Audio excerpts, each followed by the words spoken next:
Hi, Kathy. I'm so excited you decided to join us today from the Unhustle podcast. And just for the audience, I want to say a few words about you. I'm so excited to talk with you more and get into this topic so relevant right now. So Kathi Lipp is the best-selling author of Clutter Free, a very, very dear topic to myself. You're well known for helping people discover peace in every possible area of their lives, including their out of control homes.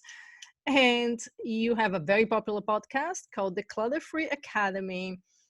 And you're just known as an influencer and a voice for living clutter free with simplicity. You've been featured on so many publications. I'll just mention a few here, like Focus on the Family, Mops International, Crosswalk.com, Girlfriends in God. So some of the topics I definitely want to talk with you today about are obviously clutter and simplicity, and so timely right now. So welcome to the podcast, Kathy. Oh, Milena, thank you so much for having me on. It's thrilled to be here.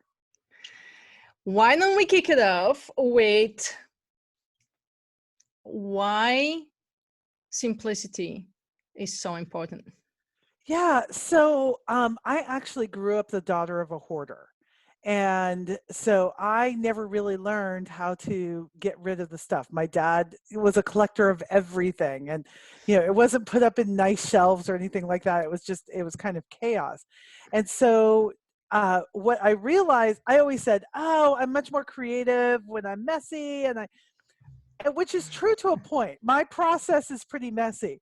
However, what I realized was the messy was keeping me from being creative. When you have to spend 2 hours to clean up to do 15 minutes of creativity, that's not working for you. So I got to a point where I realized a lot of the things I wanted to do in my life, have people over, work on book projects, a lot of that was being interrupted by the mess in my life.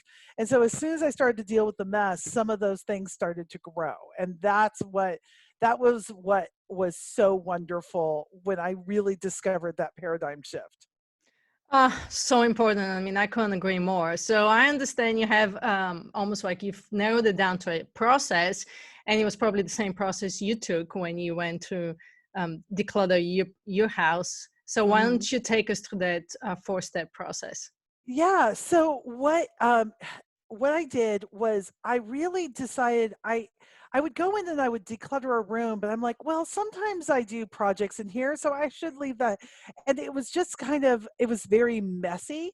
And so what I decided to do was I really thought about each room, and I asked friends who were had clean and clutter free houses and who were interior designers, and they said you really have to decide what really dedicate your space. So it's very interesting right now. We live part-time with my mom, part-time up in the mountains. And so we're actually in her master bedroom right now. She doesn't use it, so we use it. So we have even little spaces within the master bedroom. So like right now I'm in the office space. So we've dedicated this. This is for podcasting and videos and writing and that kind of stuff. But also, other parts of the room are for sleeping and hanging out with my husband and things like that. So really just, dedicating the space and then deciding how you want that space to look, feel, smell, how do you want that space to be? And so instead of just putting a bunch of random stuff together, really go in with a theme and an idea. Do I want this room to be cozy and comfortable, or do I want it to be dynamic and fun? So you dedicate, decide, then you declutter, because once you figure out what the purpose of your room is, you can get out the stuff that is no longer usable, no longer focused on that purpose. And then finally I say do your thing. So once you've got it like 60% decluttered, mostly decluttered, and you have an idea of really what the purpose of the room is, that's when you can go in and buy the candle or move the furniture, or really make it your own space and give it your own touches. And that's how you create a home that is uniquely yours. So if I want to declutter my house, I mean, it feels really overwhelming. You know, it's a Mm-hmm. big project, and I know a lot of people have a lot of time on their hands right now. So Mm. what you can educate people is very timely. So let's say right now, in this moment, in these difficult, challenging times, Right. when we're trying to survive and figure things out, and there's a lot of stress and overwhelm and fear in our lives, how would you advise someone to approach decluttering their home? Yeah. So first of all, I don't want you to think of it as a big project. I want you to think of it as, 100, maybe 1,000 tiny projects, because you can do a tiny project. And I think about it in 15-minute increments. So for 15 minutes, I'm going to give you two tools that I think are super helpful: time boxing and space boxing. So I don't think anybody should ever say, I'm going to spend Saturday decluttering my garage. That is the most depressing sentence I've ever heard in my entire life. But what I would rather you do is say, I'm going to spend 15 minutes decluttering this half of my desk, or I'm going to spend 15 minutes decluttering that one shelf in the garage. Because what you can do is you can get this sense of you've accomplished something.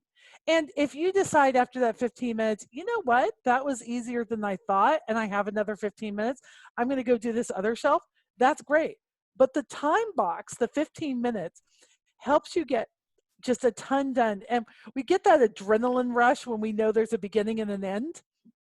And the adrenaline rush helps us make decisions. And that's what I want for you. And then the space boxing says, I'm only going to work on this one little section. And when I'm done at the end of 15 minutes, I will have taken out what I don't need anymore. I can either, it's either garbage, recycling, or I give it away, depending on what the item is.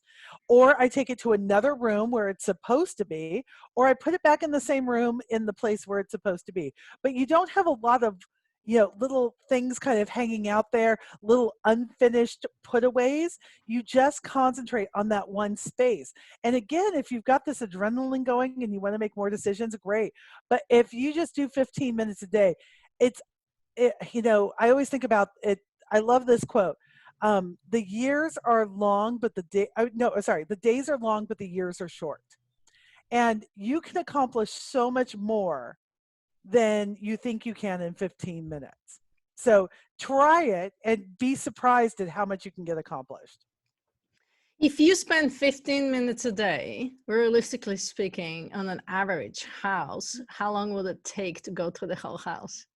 I think if you're saying an average house, I would say for most of us, in 6 months to a year, your house would be decluttered. Now, let me also say this though, that you're going to see results right away, because I want you to start working on those top surfaces. I want you to work on the top of your dresser, not the bottom drawer. I want you to get to a place where you walk into a room and there's already peace, because the UCLA study that they did on clutter and stress shows that, especially for women, clutter changes our cortisone levels. So it produces stress in us. But if you walk into a room that's decluttered, your stress level is going to go down and you're going to have those immediate results. And by the way, decluttering is addictive. So I bet you're going to do more than 15 minutes in a day. You're going to do your 15 minutes, but then while you're waiting on hold, you're going to clear off your desk, or you're going to clear off your dresser or something like that, instead of just sitting on hold. And I'm the one that, and you and I haven't met before, but Oh. the listeners on this podcast know that I actually talk about declutter and simplicity quite a bit. And I always use myself as an example because it's the only thing that I really know what worked for me. And what worked for me was to go to my closet, my wardrobe first. Yeah. Because it's the one thing that you go to every single morning. And when you Right. have that feeling of calm and ease and simplicity and putting on clothes that feel good, and you're not going through the I have so many clothes and nothing to wear panic. You're absolutely right. It definitely addictive. Now, it took me probably I'm going to say about a couple of years to go to every Okay. single room and the Mhm. garage and do the garage sales and get rid of a lot of stuff. We got rid of Yeah. a lot of stuff. We eliminated a lot. Now, I'm not one to live with, 25 things in my life. Right. But I definitely, especially down here in Baja, Mexico, where I am right now, we definitely live a very simple lifestyle. Mhm. So I'm just wondering, how many things do you have in your house? Oh, well, okay. I have a lot in my house. I am not a minimalist by any stretch of the imagination. And you can look behind me, but though, like that, well, and for the listeners, I have a bookshelf that has some vases on it. I love They're red and turquoise. beautiful. They're Thank you. beautiful. Very, very fun. I'm actually, but I don't live at my house right now. We have a house in the mountains that I work very hard to keep clutter free, but it's not stuff free because we hold retreats up in this mountain house. And so we need things like writing trays and books and blankets and pillows that are snuggly. So I have no idea how many things we have, but I do know this. I want to make sure that everything I own is either something I love, so it's on display and it makes me happy when I see it, I use, or I would buy again. And Right. those are the criteria that I use to stay, so that I don't get overrun with stuff, because it's very easy to ignore the things. Now, when you say that it probably took you 2 years, what I'm guessing is, my friend, you did a deep declutter. Yeah. Like, you did a life-changing declutter. Yeah. Yeah. So Definitely. most people are not on your or my level. They're Right. still going to have stuff around. So I think you can get to a place where your home feels decluttered, where it changes the feeling of your house. One, I think it starts, you start with a nightstand and you wake up in the morning, you're like, it's still decluttered. That's amazing. But I think you will you can significantly change a house in 6 to 12 months. Nice. And that seems very, very realistic. Now, what Mhm. about the people and the moms with little kids? Because that's really Right. tough. It's a whole different thing. I totally get that. But I will say this. I think it's even more important to ask those three questions. What do my kids love? What do they use? What would you buy again for them? And if you can't answer a strong yes to that item, it's time to get it out of your house. It's even more important with kids because they go through stuff much more quickly than we do. Their Right. toys, their clothes, their books, they're constantly changing. And I think what we end up doing is, because they liked it at 3, we're still holding on to it at 5. Now, if you don't have littler kids, that's probably not what you need to do. And I like to think about my possessions this way, that maybe I was just supposed to have that item for a season in my life. You know, I went through a pizza making phase. Well, if I haven't made a homemade pizza in 2 years, maybe there's somebody else out there who would love to have, these kind of expensive tools I bought in order to do that. So thinking about your kids' stuff like that as well. This is a phase that they went through. Now, who in your life would it be a huge bonus to them to get those clothes, to get those toys, to get, whatever it is? We have this misconception in our brain: the longer I hold on to something, the more money and value I've gotten out of it. And it's Mm. just not true. Well, to me, it ends up in actually taking up space in your life, so you don't Right. have space for other things that you want to do, which adds more stress. And then it Yeah. takes up time, and none of us have time. So Yeah. when you add these two together, it's a no-brainer for me. But Hmm. somehow we accumulate all this stuff really quickly. So do you have any rules that people can follow, or guidelines, or any kind of practical tips for A, how not to accumulate more stuff, Right. and B, um, how to practically remove the emotional attachment from stuff? Yeah. So let me do them backwards. How Okay. to remove the emotional attachment. I understand when I'm not using something or I don't love something and I'm hanging on to it, it's probably one of 3 emotions. So it's probably fear, and fear manifests itself in the thought, I might need that someday. Hmm. So I don't get rid of the Scooby-Doo Band-Aids because what if I need them someday? Even though I haven't used them in 10 years. So I might need it someday. I might decide that I'm going to take up scrapbooking again. I'm not going to take up scrapbooking, but I have to hold on to these things. Guilt, so-and-so gave it to me. So my mom gave it to me, my aunt gave it to me, my grandmother gave it to me.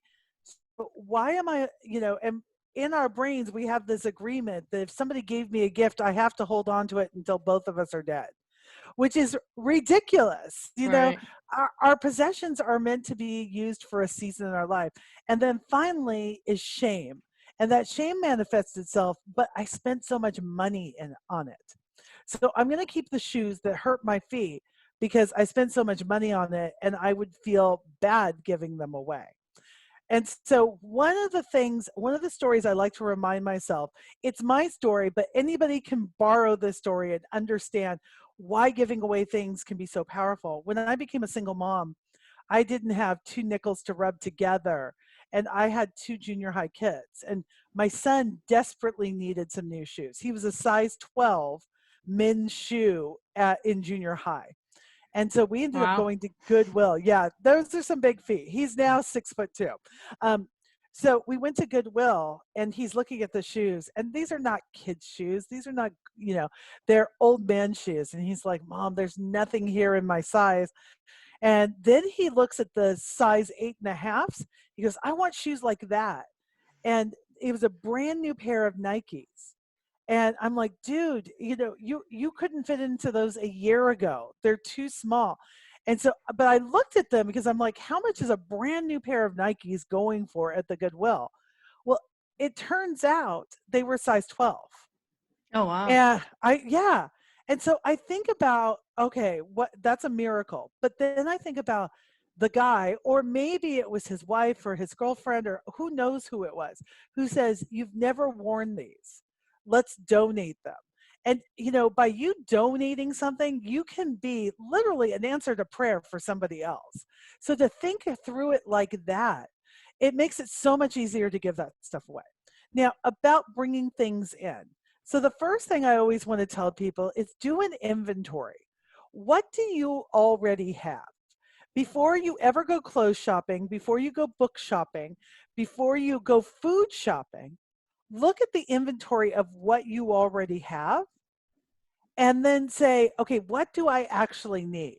Maybe I don't need, not many of us are buying an Easter outfit this year, but let's use that as an example, okay? So maybe you have a great shirt that you totally forgot about. You just need, a great pair of pants or something like that, or a cool jacket to go with it. You don't need a whole new outfit. Maybe you just need one piece, or maybe you just need shoes because you have a dress that you wore to your cousin's wedding or something like that. But until you go and inventory what you have, it's so easy to forget what you actually own.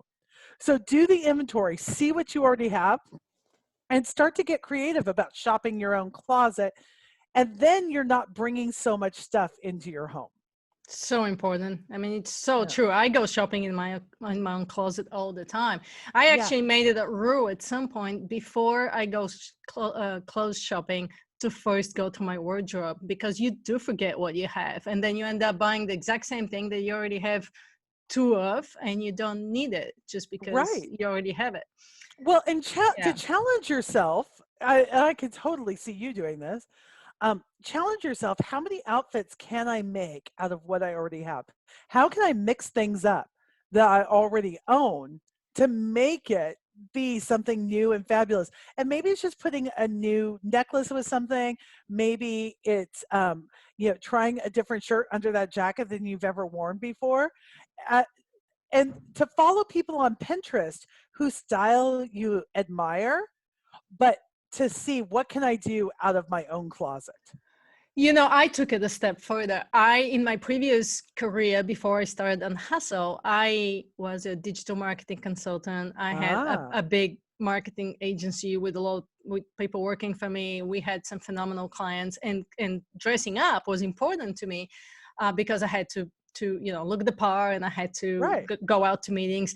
I ended up, and I had the money, and I had a bit of an online shopping addiction Yeah, after yeah. working so many hours, on the Right. screen. You go online shopping, and especially living in Tahoe, you can't go shopping that There's easily. no place to go shopping.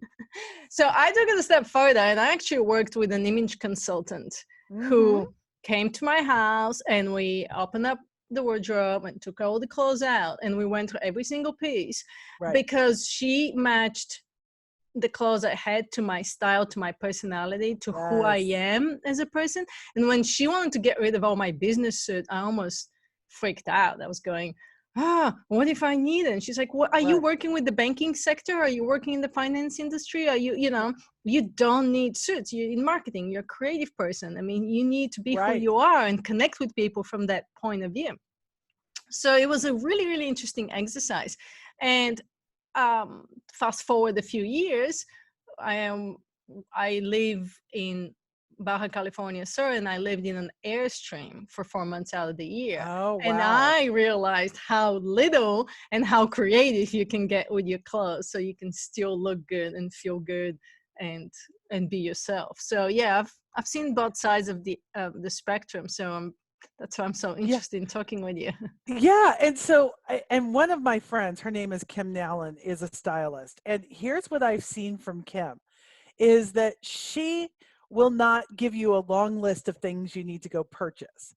What she will do, she will look at what you have and say, you know what? You having a jean jacket like this will go work with this, this, this, and this. So let's find you a jean jacket that you feel fabulous in a cream color, and do that. And, if you had a burgundy top, just a t-shirt, you could wear it under that, that. That's what a good stylist will do. They have a vision for your whole wardrobe. They're not just taking you out shopping and buying new things head to toe. They know what you already look good in, what you already love, and how to make it work.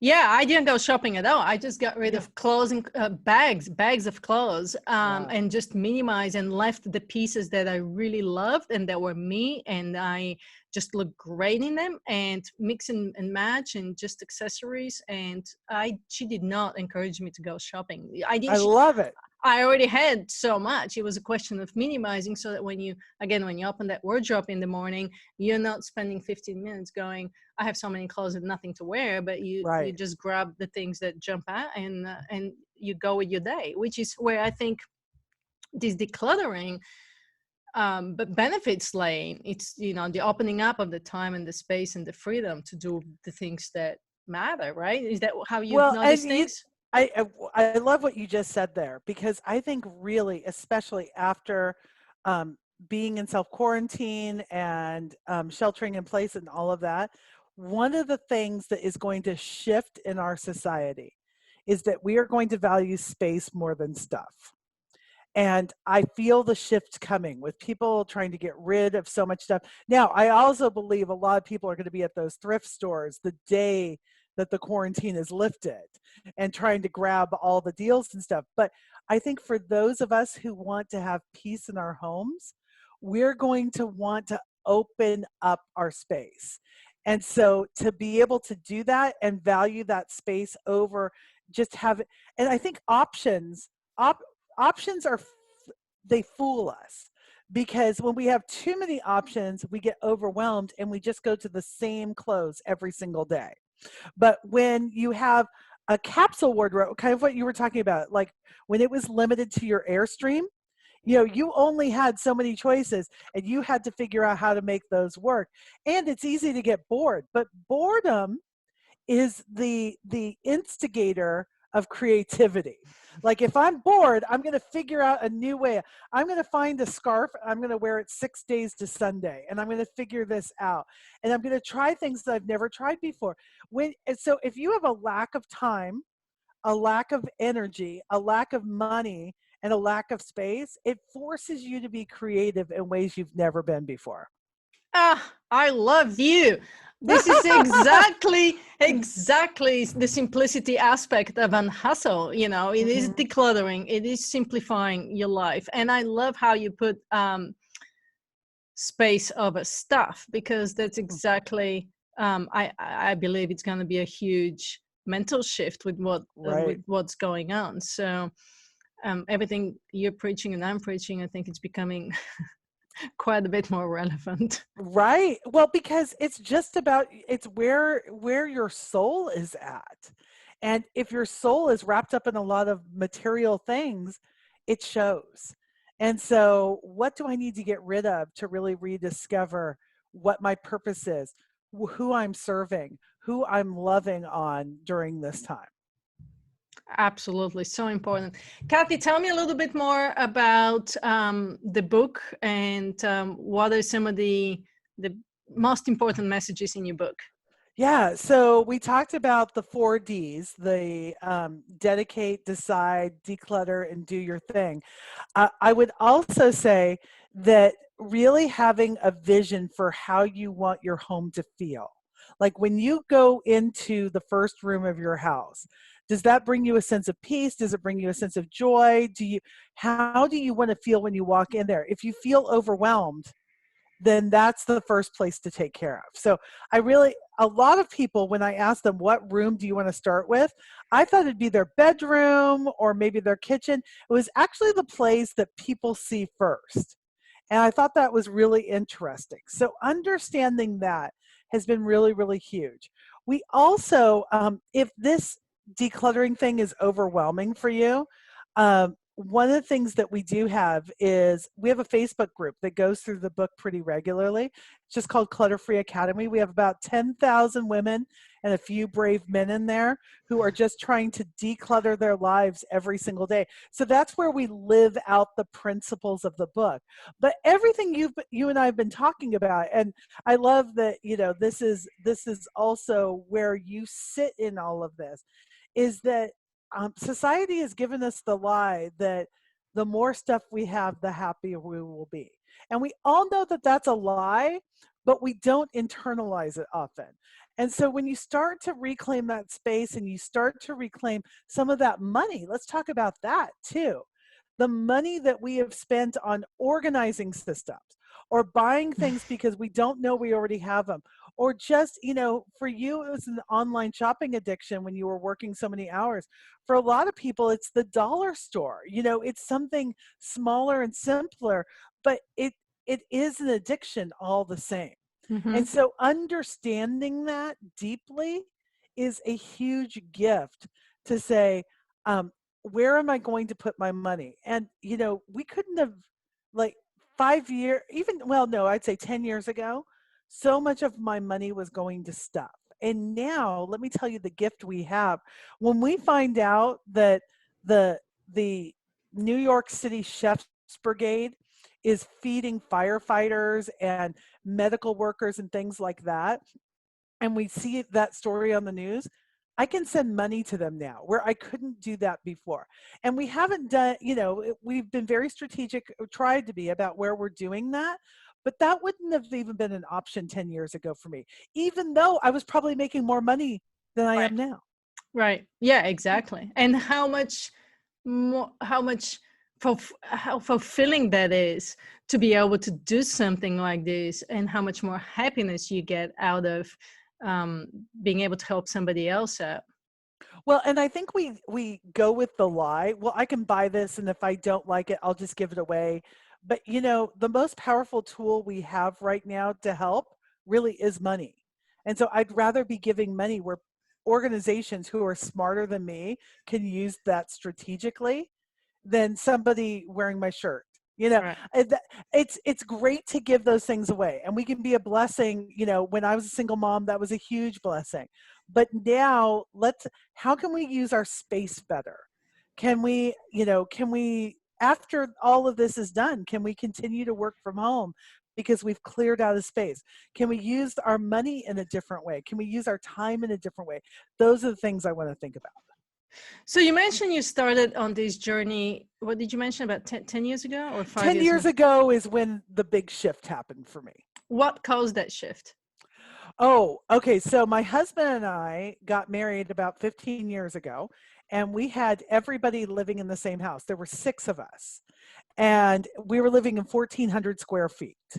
Wow. And I would say it was probably a little more than 10 years ago that I was like, we were we were looking for a bigger house, but we lived in Silicon Valley. And if you know, because you lived in Tahoe, housing prices in Silicon Valley are insane. And Mm-hmm. so we had to make those 1,400 square feet work. So, at first we got rid of a bunch of stuff, but I really didn't think about it as decluttering. It's just like, okay, we can't have all this stuff. That's just what we can't do.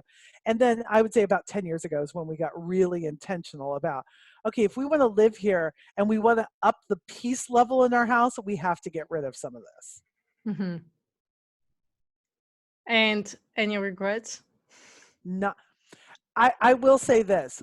When I went through my divorce, which was much longer ago, I had to, we moved in with my parents. My kids and I moved in with my parents, and I gave everything away. Then I started to regather it, but that's another story. But I gave almost everything away, and we moved in with my parents. And there was exactly one item I regretted giving away when I married Roger. And it was so silly. It was a little basket that you put forks, knives, and spoons and napkins in.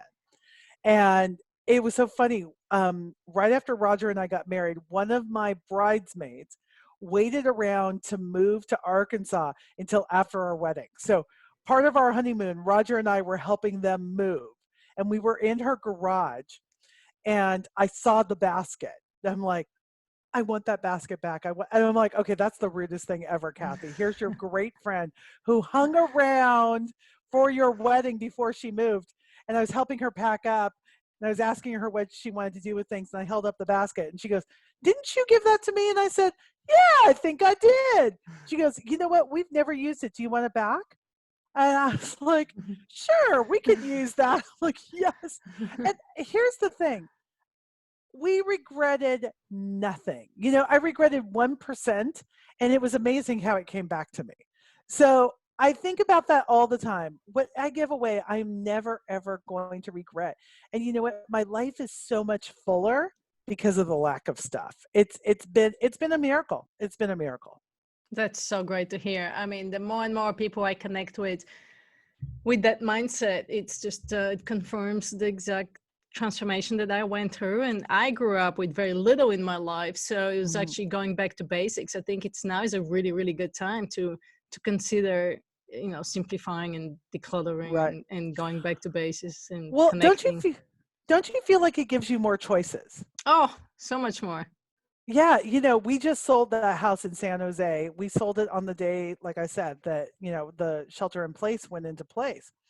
And to move out of there, no, before all of this, it would have taken a moving van, a whole crew. What it took was me, my husband, and our 4 kids. The adult kids came home, helped us move. We gave away most of our stuff in there. And it took it the stress that it takes off of you to not have to manage all that stuff is a miracle. Yeah, that alone is completely worth it. Not even talking about the extra time and opportunity and creativity and everything else that comes in. Right. So, Yes. well, Kathi, where can people connect with you, and where they can get the book? Yeah, my favorite place to connect is on Facebook in Clutter Free Academy. If you just search for Clutter Free Academy in the search bar, you will find us. Just answer a couple of questions so we can make sure you're not a bot, and we will let you in, and you can start your decluttering journey with us. And really, the book's available Amazon, Barnes and Noble, wherever you love to buy books.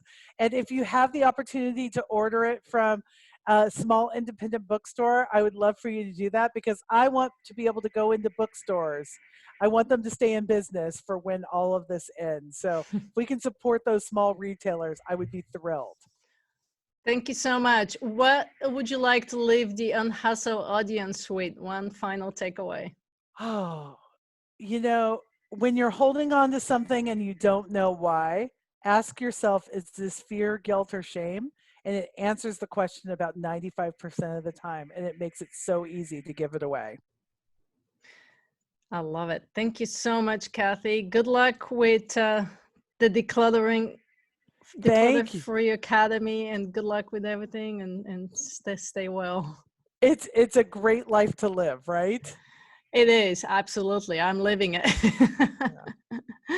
Thank you so much. It's been a pleasure. Thank you. Oh, it's been great.